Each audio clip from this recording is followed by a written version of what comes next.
नमस्कार, आप देख रहे हैं सी न्यूज भारत और मैं हूं आपके साथ आकांक्षा यादव। वक्त हो चुका है न्यूज बुलेटिन का, तो चलिए निगाह डालते इस वक्त की खास खबरों पर।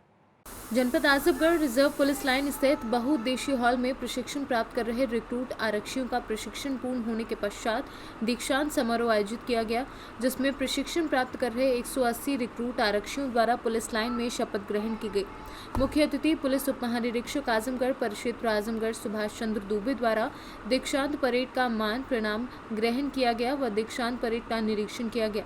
प्रशिक्षण के दौरान अंतः कक्षीय संपूर्ण विषय व बाह्य कक्षीय संपूर्ण विषयों में अभूतपूर्व प्रदर्शन कर सबसे अधिक अंक पाने वाले रिक्रूट आरक्षी क्रमशः रोहित यादव और प्रवीण कुमार दुबे तथा सर्वांग सर्वोत्तम अंक प्राप्त करने वाले प्रशिक्षु आरक्षी शुभम मिश्रा सहित कुल 31 लोगों को मुख्य अतिथि द्वारा पुरस्कार देकर सम्मानित किया गया। आजमगढ़ से सी न्यूज संवाददाता सीबी भास्कर की रिपोर्ट। मामला मुरसान चौराहे का है, जहां किसी बात को लेकर पुलिसकर्मी एक साइकिल सवार युवक आपस में भिड़ गए। काफी देर तक हुई जद्दोजहद के बाद वहां काफी लोगों की भीड़ इकट्ठा हो गई, जिसके चलते पुलिसकर्मियों ने कोतवाली फोन कर दिया। कोतवाली से पुलिस की जीप के साथ ही मौके पर पहुंचे उप जिलाधिकारी विपिन शिवहरे ने मामले को शांत कराया। हाथरस से सी न्यूज संवाददाता प्रशांत अग्रवाल की रिपोर्ट।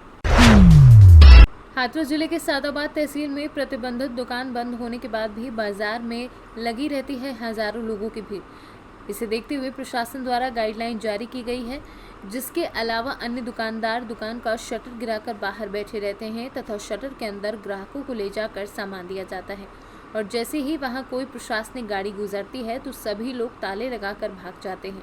लेकिन ग्राहकों का सिलसिला इसी तरीके से चलता रहता है, चाहे वो कपड़े की दुकान हो या बिल्डिंग मटेरियल की। शासन के आदेश अनुसार जहां केवल खाद्य पदार्थों की दुकानों को निर्धारित समय करीब 11 से 11:30 के बीच का, वहीं अन्य दुकानदार प्रशासन के द्वारा निर्धारित गाइडलाइनों का उल्लंघन करने से बाज नहीं आ रहे हैं। हाथरस से सी न्यूज संवाददाता प्रशांत अग्रवाल की रिपोर्ट। जिला पुंछ के सभी 229 पंचायत स्तर के कोविड केयर सेंटरों के लिए डाइट पुंछ में स्थापित वितरण केंद्र से कोविड केयर सामग्री का वितरण किया गया। डीसी पुंछ इंद्रजीत ने व्यक्तिगत रूप से वितरण की निगरानी की हैं और कुछ पंचायतों में जो है हमने ट्रॉलीज भी रख दी हैं, व्हील चेयर जिनको बोलते हैं, व्हील चेयर भी रख दी हैं। अब हमें जो 229 की पंचायतों के हिसाब से कुछ जो जैसे नॉन कॉन्टैक्ट थर्मोमीटर है, मास्क, सैनिटाइजर्स और इसमें जो और कुछ चीज़ें हैं जहां वो लगनी है उन कोविड केयर सेंटर में, वो हमें जो है गवर्नमेंट से सप्लाई हुई हैं। तो उनका हम जो पिछले 1-2 दिन से डिस्ट्रीब्यूशन कर रहे हैं। आज भी 2 ब्लॉक्स को हमने जहां डिस्ट्रीब्यूशन की है। तो मैंने उस दिन भी कहा था कि आने वाले 2-3 दिन में हम इनको फुल्ली फंक्शनल कर देंगे। तो ये जो कंज्यूमेबल्स या दूसरी आइटम्स जा रही हैं, इससे वो ये सेंटर फुली फंक्शनल हो जाएंगे। और इन सभी सेंटर्स के लिए हमने जो है वीडियोज़ और कंसर्न जो जोनल अफसर्स हैं उनको नोडल रखा है। वो इंश्योर करेंगे कि हर जगह जो है वो स्टाफ हो जाए, हर जगह जो है मेडिकल डॉक्टर्स भी अवेलेबल हो जाएँ। और उनका हमने जो है लिंकिंग भी रखा है, टेलीमेडिसिन की जो हमारी फैसिलिटी है कंट्रोल रूम से भी हमने लिंकिंग रखा है। आपके माध्यम से ये भी मैं बताना चाहूँगा कि कल एक मीडिया की कहीं रिपोर्ट चल रही थी कि डिस्ट्रिक्ट पुंछ और राजौरी में कोविड केयर मैनेजमेंट जो किट्स हैं वो डिस्ट्रीब्यूट नहीं हो रहे हैं कोविड पॉजिटिव पेशेंट्स को।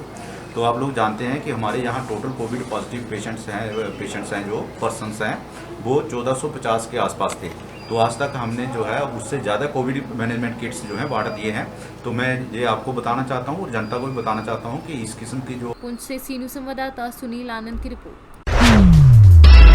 रिजर्व पुलिस लाइन संत कबीर नगर में प्रशिक्षणरत 99 आरक्षियों की 6 माह के सफल प्रशिक्षण के बाद रिक्रूट आरक्षियों को दीक्षांत परेड के मुख्य अतिथि पुलिस महानिरीक्षक बस्ती परिक्षेत्र बस्ती अनिल कुमार राय द्वारा परेड की सलामी ली गई। मुख्य अतिथि द्वारा परेड के गार्ड ऑफ ऑनर के पश्चात रिक्रूट आरक्षियों को कानून द्वारा स्थापित भारतीय विधान के प्रति विश्वास एवं सच्ची राजभक्ति की शपथ दिलाई गई। संत कबीर नगर से सी न्यूज संवाददाता मोहम्मद नईम की रिपोर्ट।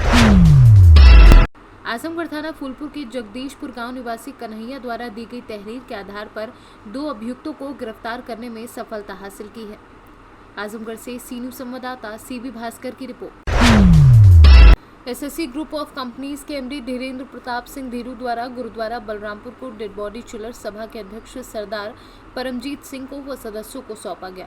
डेड बॉडी चिलर को गुरुद्वारा बलरामपुर के अध्यक्ष को सौंपा गया। साथ ही कोरोना महामारी से बचाव हेतु मास्क व सैनिटाइजर भी दिया गया। एसएससी ग्रुप के एमडी धीरेन्द्र प्रताप सिंह धीरू ने गुरुद्वारा को ऑक्सीजन कंसंट्रेटर व जंबो सिलेंडर भी देने को कहा है, जो भविष्य में लोगों को काम आएगा। इस हेतु गुरुद्वारा के अध्यक्ष सरदार परमजीत सिंह ने एसएससी ग्रुप ऑफ कंपनीज के एमडी धीरेन्द्र प्रताप सिंह धीरू का आभार व्यक्त किया। बलरामपुर से सीनू संवाददाता संदीप सक्सेना की रिपोर्ट। मलावन थाना क्षेत्र के गांव कंगरौल में मृत गाय की सूचना पर थाना प्रभारी निरीक्षक पंकज मिश्रा ने ग्रामवासी व जेसीबी मशीन से उठवाकर विधि विधान से मृत गाय का अंतिम संस्कार करवाया। एटा से सीनू संवाददाता संदीप कुमार की रिपोर्ट। उत्तर प्रदेश के जनपद हापुड़ के थाना देहात क्षेत्र के एक निजी अस्पताल में उस वक्त हंगामा हो गया जब एक एक्सीडेंट का केस 101% कहकर उसे अपने अस्पताल में एडमिशन दिया। परिजनों का कहना है कि जहां एक रात बीत जाने के बाद सुबह परिजनों से उसे न बचने की बात कही तो परिजनों ने इस बात को लेकर जमकर हंगामा किया। परिजनों का ये कहना था कि जब मरीज को बचाने को कहा था और समय से पैसे काउंटर पर जमा करा दिए थे तो अब मरीज को न बचने की बात क्यों कही जा रही है। वहीं पुलिस ने परिजनों को काफी समझाया है जिससे कोरोना काल में कोई अघटित घटना ना हो। आपको बता दें कि मयंक शर्मा पुत्र सतीश शर्मा निवासी उपेड़ा का बीते दिनों एक्सीडेंट हो गया था, जहां परिजनों ने हापुड़ के एक निजी अस्पताल में भर्ती करा ले जाने के बाद डॉक्टरों ने 101% इलाज कराने की बात कही थी, परंतु कुछ समय बीत जाने के बाद उसको इलाज के लिए मना करने के लिए दूसरी जगह रेफर करने की बात कही तो परिजनों ने अस्पताल के सामने हंगामा काटना शुरू कर दिया। मेरा सतीश है जी। क्या हुआ क्या हुआ था यहाँ पे? यहाँ कल लाए जी हम, यहाँ लाने के बाद उन्होंने जो है इन्होंने कही ये 60% सही है और हम ठीक कर देंगे। अब इन्होंने जो है उन्होंने जो बोले शाम तक लुकी ठीक हो गया, अब इसमें कोई प्रॉब्लम नहीं है। हमने जैसे ये पैसे खर्च करवा दे रहे हम उन्हें पैसे जमा करते रहे।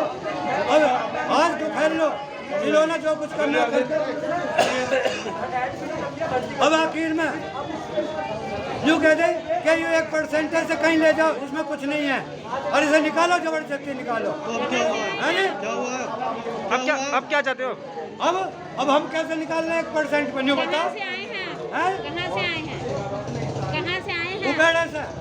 क्या नाम है आपका? सतीश से अब तक डॉक्टर साहब नहीं आए यहाँ पे फ़ोन कर रहे हैं। जब अब आए हैं और कह रहे हैं अब कि हमारे बस की कोई कुछ नहीं कर सकता, इसमें ये कोमा में बंदा और कुछ नहीं हो सकता। और अब ऐसे करके उसको रेफ़र करने के लिए बोल रहे हैं। सारा काम करवा लिया इन्होंने, पैसा जमा करवा लिया और उसको एडमिट करवाया 101% की गारंटी देते हुए, लेकिन डॉक्टर साहब अब तक यहाँ पर नहीं आए। कौन सा हॉस्पिटल? कल से देवनंदिनी अस्पताल है ये उसमें हापुड़ में। तो अब कैसी स्थिति है आपके भाई की? भाई की स्थिति पोजीशन एकदम खराब है, लेकिन ये बता रहे हैं कि अच्छा है ये वो और किसी में रेफर कर लो, जब और भी अच्छा हो जाएगा। अब क्या हो जाएगा अच्छा जब इन्होंने रेफर करने के लिए बोल रहे क्या हैं। मांग है आप? है जी, अब आपकी क्या मांग है? क्या चीज़ क्या चाहते हैं आप? हम ये चाहते हैं या तो हमारा भाई ठीक हो या फिर हमारा सारा कुछ वापस करेंगे, जो पैसा वैसा सब कुछ लिया है इन्होंने। और ये जो डॉक्टर साहब है इनको ज़्यादा से ज़्यादा कार्रवाई में लिया जाए। हापुड़ से सीनू संवाददाता रुस्तम सिंह की रिपोर्ट। पुलिस महानिरीक्षक बस्ती परिक्षेत्र बस्ती पुलिस महानिरीक्षक अनिल कुमार राय द्वारा रिजर्व पुलिस लाइन स्थित नवीनीकृत सभागार कक्ष का विधि विधान पूर्वक वैदिक मंत्रोच्चार के साथ पुलिस अधीक्षक डॉक्टर कौस्तुभ की उपस्थिति में फीता काट कर उद्घाटन किया गया। संत कबीरनगर से सीनू संवाददाता मोहम्मद नईम। फिलहाल के लिए न्यूज बुलेटिन में बस इतना ही। देश और दुनिया की तमाम बड़ी खबरों के लिए देखते रहें सी न्यूज भारत।